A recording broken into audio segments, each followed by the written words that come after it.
আজকের দিনের জরুরি খবরগুলো চলুন এক ঝলকে দেখে নিই। বিভিন্ন সূত্র থেকে পাওয়া আজকের দিনের কিছু আলোচিত ঘটনা নিয়ে কথা বলবো, যেমন ধরুন অর্থ পাচার রোধের চেষ্টা, বিএনপির প্ল্যান কি, আর গাজা নিয়ে আন্তর্জাতিক মহলে কি চলছে। প্রথমত দেখুন, পাচার হওয়া টাকা দেশে ফেরানোর একটা জোর চেষ্টা কিন্তু চলছে। বাংলাদেশ ব্যাংক বিদেশে পাচার হওয়া অর্থ উদ্ধারের জন্য 12টা আন্তর্জাতিক সংস্থার সাথে মিলে কাজ করতে বাণিজ্যিক ব্যাংকগুলোকে বলেছে। ওই যে ক্ষমতাচ্যুত সরকারের সময়ের কিছু প্রভাবশালী লোক আর প্রতিষ্ঠান, যেমন ধরুন S Alam group, Beximco, Sikder group, এমনকি সাবেক ভূমিমন্ত্রী সাইফুজ্জামান চৌধুরীর আরামিড গ্রুপ, এদের টাকা ফেরানোর চেষ্টা হবে। আর ব্যাংকগুলো কাজ করবে নন ডিসক্লোজার এগ্রিমেন্ট বা এনডিএর ভিত্তিতে। আচ্ছা, এবার আসি দেশের রাজনীতির কথায়। প্রায় ১৯ বছর পর বিবিসি বাংলাকে একটা ইন্টারভিউ দিয়েছেন বিএনপির ভারপ্রাপ্ত চেয়ারম্যান তারেক রহমান। উনি কিন্তু বলেছেন শীঘ্রই দেশে ফিরে ইলেকশনে অংশ নিতে চান। বুঝতেই পারছেন, এটা দেশের রাজনীতিতে নতুন কোনো দিকে মোড় নিতে পারে। উনি আবার জুলাইয়ের গণঅভ্যুত্থানের ক্রেডিট দিয়েছেন দেশের মানুষকে, আর বলেছেন দলের পুনর্গঠনে যারা রাজপথে ছিল তাদের মূল্যায়ন করা হবে। জামায়াতে ইসলামীর আলাদা জোট গঠনটাকে উনি দেখছেন স্বাভাবিক রাজনৈতিক প্রতিযোগিতা হিসেবেই। অতীতের দুর্নীতির অভিযোগ স্বীকার করে উনি ভবিষ্যতে দেশকে এগিয়ে নেওয়ার কথা বলছেন, আর জোর দিয়েছেন যে আইন সবার জন্য সমান হবে। আর সবশেষে একটু আন্তর্জাতিক বিষয়ে দেখি। গাজায় যুদ্ধবিরতির জন্য মিশরে কিন্তু আবার আলোচনা শুরু হতে যাচ্ছে হামাস আর ইসরায়েলের মধ্যে। তবে এটা হবে পরোক্ষ আলোচনা।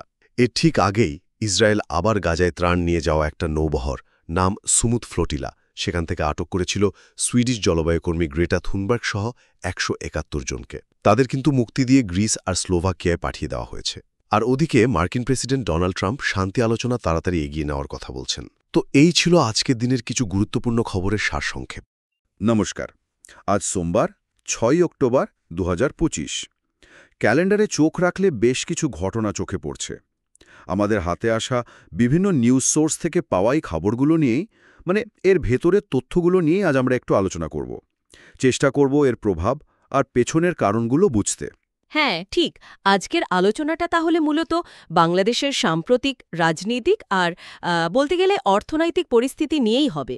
তবে এর পাশাপাশি নিরাপত্তা, স্বাস্থ্য, আন্তর্জাতিক কিছু খবরও থাকছে। আচ্ছা, শুরু করা যাক প্রতিবেশী দেশের অবস্থান দিয়ে।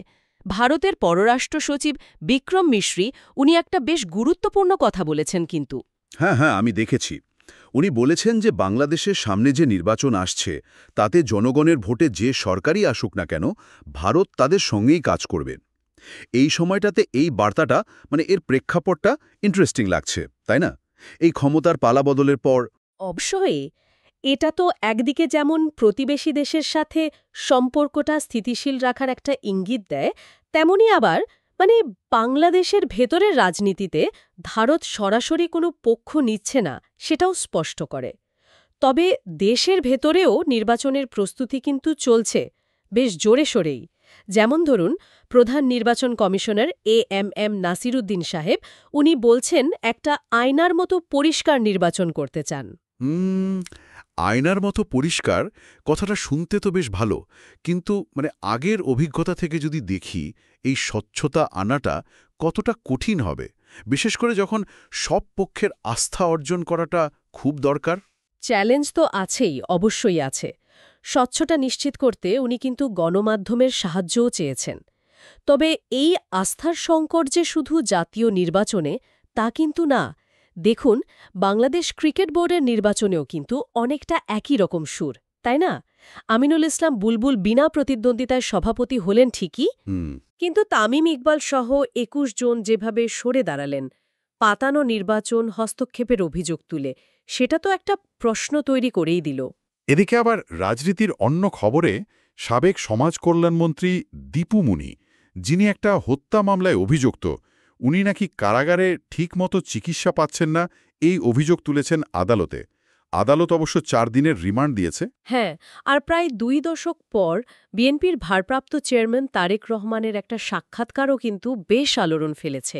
ও হ্যাঁ, ওই সাক্ষাৎকারটা কি বললেন উনি? হ্যাঁ, উনি বেশ কয়েকটা জরুরি পয়েন্ট তুলেছেন। যেমন তাড়াতাড়ি নির্বাচন দিতে বলেছেন, দেশে ফেরার ইচ্ছার কথা বলেছেন, আর জুলাই অভ্যুত্থানের সাফল্যকে উনি বলছেন জনগণের সম্মিলিত চেষ্টা। আরেকটা বিষয়ে উনি জোর দিয়েছেন, আগের স্বৈরাচারী শাসনের সময় যারা অপরাধ করেছে তাদের বিচার হতে হবে, তবে এটাকে উনি বলছেন ন্যায় বিচার, প্রতিশোধ নয়। এই ন্যায় বিচার বা এই যে জবাবদিহিতার বিষয়টা, এটা এখন বেশ জোরালোভাবেই আসছে, তাই না? তারেক রহমান যেমন বলছেন, প্রার্থী মনোনয়নে স্থানীয় সমস্যা জানা আর জনগণের সাথে সংযোগকে গুরুত্ব দেবেন। এটাও কি ওই একই বৃহত্তর জবাবদিহিতার ধারণার অংশ? মনে তো হচ্ছে তাই।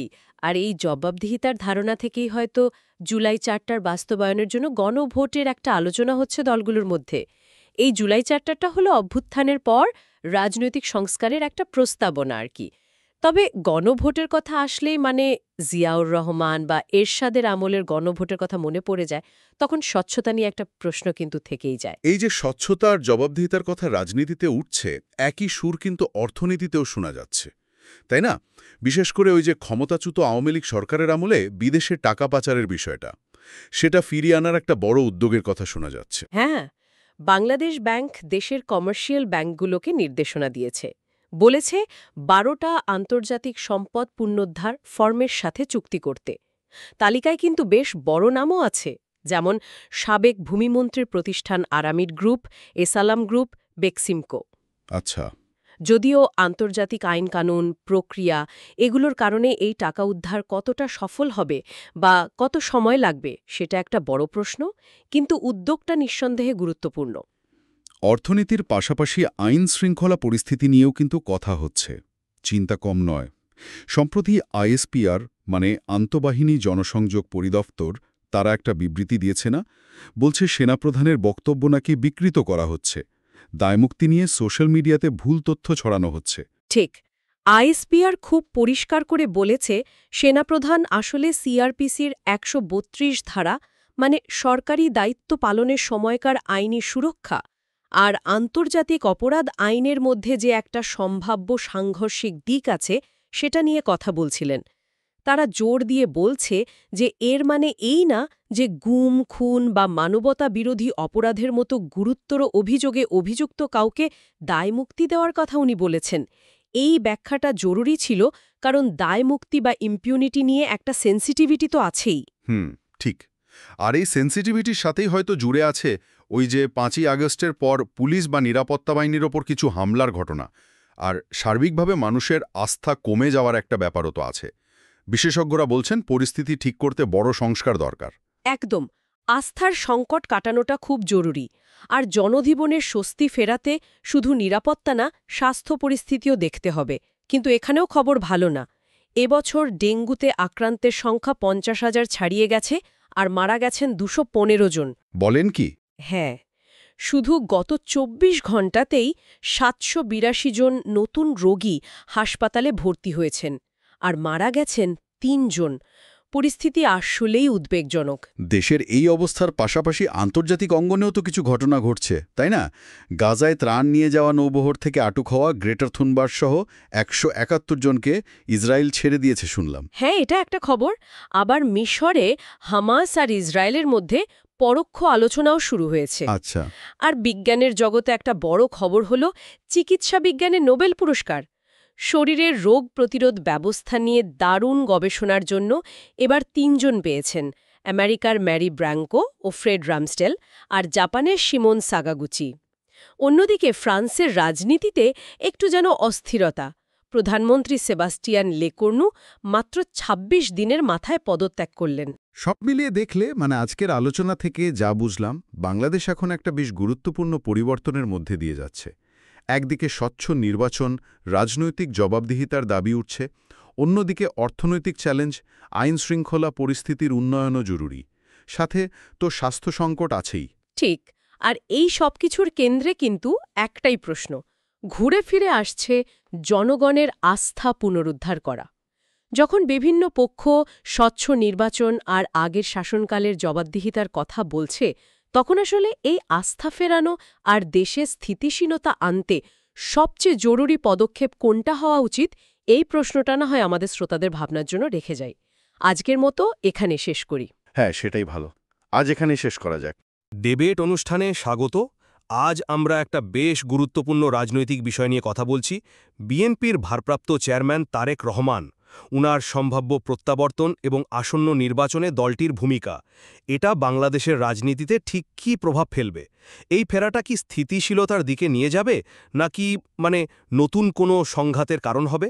আমাদের আলোচনাটা মূলত তারেক রহমানের সাম্প্রতিক একটা সাক্ষাৎকার আর অন্যান্য খবরের উপর ভিত্তি করে। আমার অবস্থানটা হলো তারেক রহমানের প্রত্যাবর্তন এবং নির্বাচনে বিএনপির সক্রিয় অংশগ্রহণ এটা গণতান্ত্রিক প্রক্রিয়াকে শক্তিশালী করে হয়তো স্থিতিশীলতা আনতে পারে।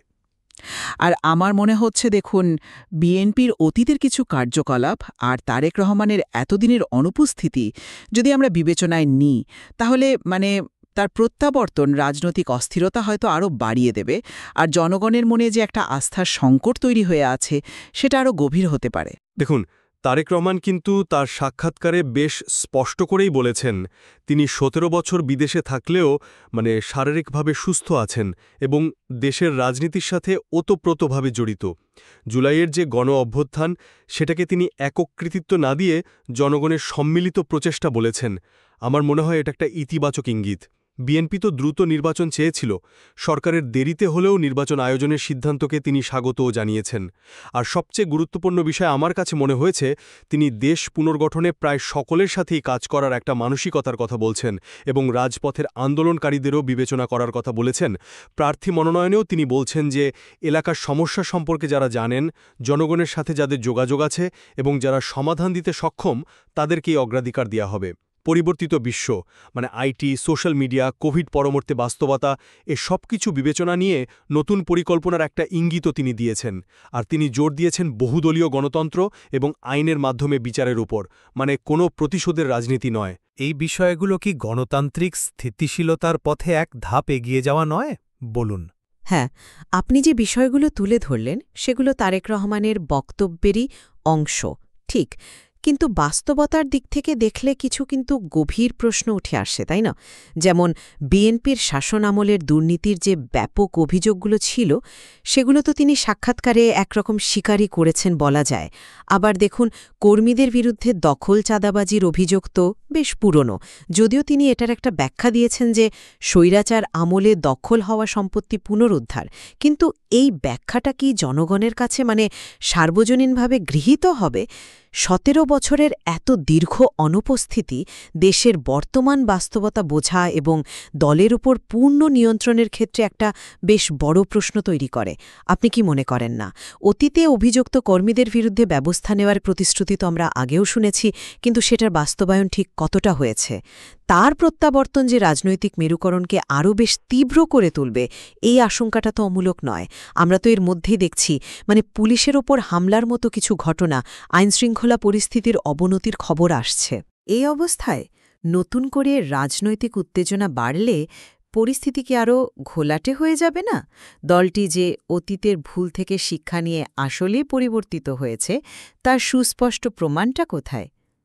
নিছক কিছু বক্তব্যের বাইরে নক্কার কোনো পরিকল্পনা কি আমরা দেখতে পাচ্ছি যা জনগণের সেই হারানো আস্থা ফিরিয়ে আনতে পারে? আস্থার প্রশ্নটা আসলেই গুরুত্বপূর্ণ, আমি মানছি। কিন্তু দেখুন, গণতান্ত্রিক ব্যবস্থায় তো পরিবর্তন বা সংশোধনের একটা সুযোগ দিতে হবে, তাই না? তারেক রহমান যখন পরিবর্তিত পরিস্থিতি, জনগণের আকাঙ্ক্ষার কথা বলছেন, যোগ্য প্রার্থী নির্বাচনের কথা বলছেন, তখন কি আমরা ধরেই নেব এগুলো শুধুই কথার কথা? বহুদলীয় গণতন্ত্রে একটা প্রধান দলের অংশগ্রহণ ছাড়া স্থিতিশীলতা আসলে কিভাবে আসবে? তাদেরকে বাদ দিয়ে যে স্থিতিশীলতা আসবে সেটা কি প্রকৃত অর্থে গণতান্ত্রিক হবে? তিনি আইনের শাসনের কথা বলছেন, প্রতিশোধের নয়। এটা তো একটা ইতিবাচক পদক্ষেপ হিসেবেই দেখা উচিত। কিন্তু এই সুযোগ দেবার ভিত্তিটা ঠিক কি হবে? অতীতের কার্যকলাপ যে একটা গভীর আস্থার সংকট তৈরি করেছে সেটা তো আর উপেক্ষা করা যায় না। আপনি স্থিতিশীলতার কথা বলছেন, আচ্ছা, কিন্তু তার প্রত্যাবর্তন যে পুরনো রাজনৈতিক সংঘাত আর বিভেদকে আবার উস্কে দেবে না, তার নিশ্চয়তাটা কোথায়? বর্তমানে আইনশৃঙ্খলা পরিস্থিতির যে অবনতির খবর পাওয়া যাচ্ছে সেখানে এই প্রত্যাবর্তন কি আগুনে ঘি ঢালার মতো হবে না? এখানেই তো স্থিতিশীলতার ঝুঁকিটা সবচেয়ে বেশি বলে মনে হয়। আর ভবিষ্যৎ পরিকল্পনার কথা বলছেন, ভালো কথা, কিন্তু সাক্ষাৎকারে উল্লিখিত আইটি বা সোশ্যাল মিডিয়ার ব্যবহারের পরিকল্পনার বাইরে দেশের যে মূল অর্থনৈতিক বা সামাজিক চ্যালেঞ্জগুলো আছে সেগুলো মোকাবেলার সুনির্দিষ্ট কোনো রূপরেখা কি আমরা পেয়েছি? অতীতের অভিজ্ঞতায় তো দেখা গেছে অনেক প্রতিশ্রুতি আসলে পরবর্তীতে বাস্তবায়িত হয়নি। তিনি দেশ পুনর্গঠনে ঐক্যের কথা বলেছেন, যা একটা বিস্তৃত ধারণার ইঙ্গিত দেয়। আর বিচার প্রসঙ্গে তার অবস্থান তো স্পষ্ট, আইনের মাধ্যমেই বিচার হবে। এটা কি ইতিবাচকভাবে দেখা উচিত নয় কি? আইনের মাধ্যমে বিচার শুনতে তো চমৎকার শোনায়, কিন্তু আসল প্রশ্ন হল সেই বিচার প্রক্রিয়াটা কতটা নিরপেক্ষ হবে। সেটা কি রাজনৈতিক প্রতিপক্ষকে দমনের একটা হাতিয়ার হয়ে উঠবে না, নাকি তা নতুন করে অস্থিরতা সৃষ্টি করবে? আর সবচেয়ে বড় প্রশ্ন যেটা থেকে যায়, বিএনপি কি তাদের নিজেদের শাসনামলের অভিযোগগুলোর ক্ষেত্রেও ঠিক একই রকম জবাবদিহিতার নীতি অনুসরণ করতে প্রস্তুত থাকবে? সাক্ষাৎকারে এর কোনো স্পষ্ট ইঙ্গিত কি আছে? আমার মনে হয় যতক্ষণ না এই প্রশ্নগুলোর সদুত্তর মিলছে, ততক্ষণ এই বিচার বনাম প্রতিশোধ বিতর্কটা কেবল কথার কথা হয়েই থাকবে এবং আস্থার সংকটও কাটবে না। এটা ঠিক যে কিছু চ্যালেঞ্জ এবং প্রশ্ন অবশ্যই থেকে যাচ্ছে, তবে আমি শেষ পর্যন্ত মনে করি তারেক রহমানের বক্তব্যে গণতান্ত্রিক প্রক্রিয়ায় অংশগ্রহণের যে সদিচ্ছা এবং পুনর্গঠনের যে ইঙ্গিত আমরা পাচ্ছি, তা যদি সঠিকভাবে বাস্তবায়িত হয় তবে তা একটা ইতিবাচক পরিবর্তন ও স্থিতিশীলতা আনার সম্ভাবনা তৈরি করতে পারে। সকলের অংশগ্রহণের মাধ্যমেই হয়তো রাজনৈতিক ব্যবস্থার প্রতি জনগণের আস্থা ফিরে আসতে পারে। আর আমার চূড়ান্ত বক্তব্য হল, আস্থার সংকটটা একটা বাস্তব সমস্যা। বিএনপির অতীতের কর্মকাণ্ড এবং তারেক রহমানের দীর্ঘদিনের অনুপস্থিতিজনিত যে নেতৃত্ব বা নীতির প্রশ্নগুলো আছে, সেগুলো উপেক্ষা করার কোনো সুযোগ নেই। এর ফলে যে সম্ভাব্য রাজনৈতিক ও সামাজিক অস্থিরতার উদ্বেগ তৈরি হচ্ছে, তা অত্যন্ত গুরুত্বপূর্ণ এবং একে হালকাভাবে নেওয়ারও কোনো সুযোগ নেই। এই বিষয়গুলোর একটা গ্রহণযোগ্য সমাধান ছাড়া কাঙ্ক্ষিত স্থিতিশীলতা অর্জন আসলেই কঠিন হবে। নিঃসন্দেহে তারেক রহমানের সম্ভাব্য প্রত্যাবর্তন এবং আসন্ন নির্বাচনে বিএনপির ভূমিকা, এটা বাংলাদেশের রাজনীতির জন্য একটা অত্যন্ত গুরুত্বপূর্ণ সন্ধিক্ষণ। বিষয়টা আসলেই বেশ জটিল এবং এর ফলাফল অনেকাংশেই নির্ভর করবে আগামী দিনের রাজনৈতিক পদক্ষেপ আর কৌশলগুলোর উপর। হ্যাঁ, একদম। আমাদের আজকের আলোচনাটা ছিল তারেক রহমানের সাম্প্রতিক সাক্ষাৎকার, বর্তমান রাজনৈতিক বাস্তবতা এবং এই সংক্রান্ত প্রতিবেদনের ওপর ভিত্তি করে। এই তথ্যের মধ্যেই আসলে বিভিন্ন দিক রয়েছে যা শ্রোতাদের নিজস্ব বিচার বিশ্লেষণ এবং সিদ্ধান্তে পৌঁছাতে সাহায্য করবে। এই বিষয়ে নিঃসন্দেহে আরও অনেক গভীরে যাওয়ার এবং বিশ্লেষণের অবকাশ রয়ে গেছে।